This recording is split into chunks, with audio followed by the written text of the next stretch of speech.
Hey guys, I'm going to show you this AZDome dash cam. I want to show you a couple functions here. So I'm going to format the SD card. So I'm going to stop the recording.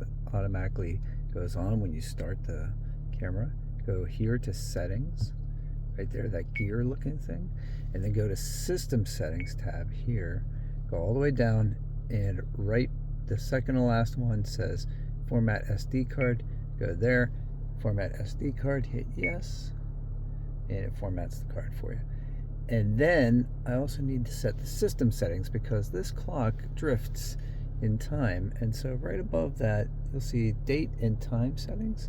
Go ahead and hit that, and then here it'll have the year. Hit OK. It'll skip to the month. Hit OK. Skip to the day, the hour, and right now it's 8:12. So I'm gonna go down. It's gonna back up. You hit the up arrow, it goes forward. You hit down arrow, it goes backward. So now it's 8:12 and 43 seconds. That's close enough.